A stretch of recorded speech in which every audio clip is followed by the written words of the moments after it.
for your testimony and for being with us today. You have been consistent in your testimony to this committee that EPA has not had the adequate resources needed to fully implement the Lautenberg Act, and I think most of us would agree with that. Funding for the program can come from two different sources, as we know. User fees generated by EPA and annual appropriations provided by us. In FY 2023, EPA received some additional resources from Congress, as you know, though still well short of the President's request. The EPA is also working to improve its ability to collect user fees. Would you give us a sense of what the EPA was able to do with the increased funding in FY 2023? I know you've touched on this to some extent, but I think it could deserve some additional attention.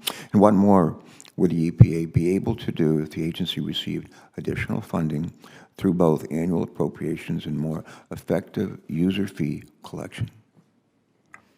Well, thanks very much for that question, Senator Carper. And we have really prioritized hiring with that additional pay increase or funding increase, and have especially focused our efforts on the new chemicals division, because we really do agree that that was the area that was most under-resourced as a result of the new law, which basically changed our, what our past practice had been, which was reviewing 20% of new chemicals before they go into commerce, to doing 100% of new chemicals before they go into commerce. So 5 times the amount of work, and for 6 years, 0 extra dollars with which to do it.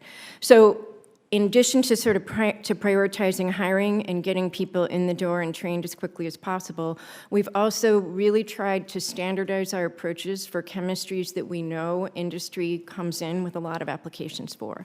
So, for example, we've been working to create a standardized and streamlined review process for the chemicals that are needed by the battery sector.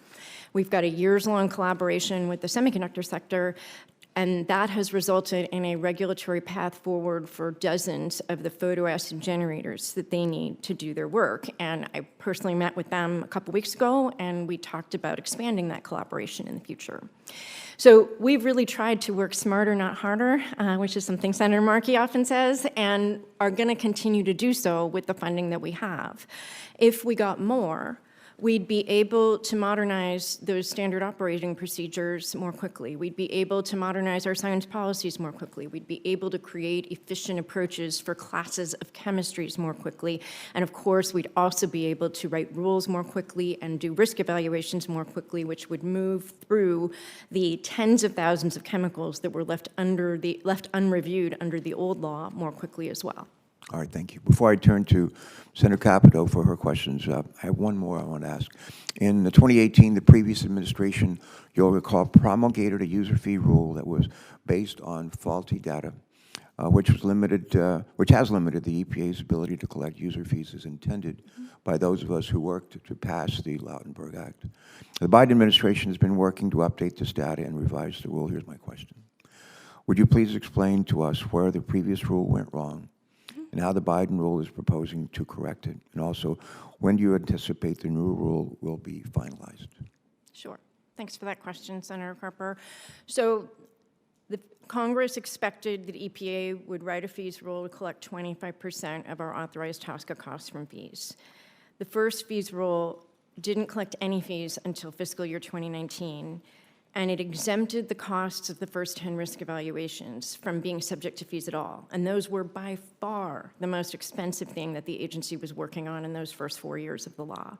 So as a result, we only collected a couple $1 million a year, $2 to $5 million a year in the first couple of years under the new law.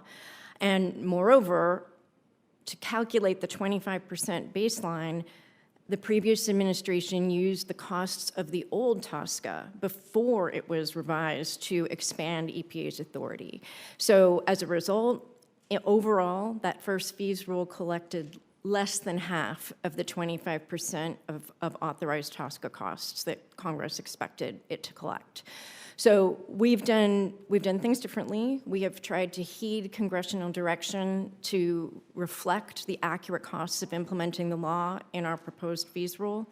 I think that rule's in the final stages of review at OMB, and I expect it to be finalized in the coming weeks. All right, good, thanks. Senator Capito.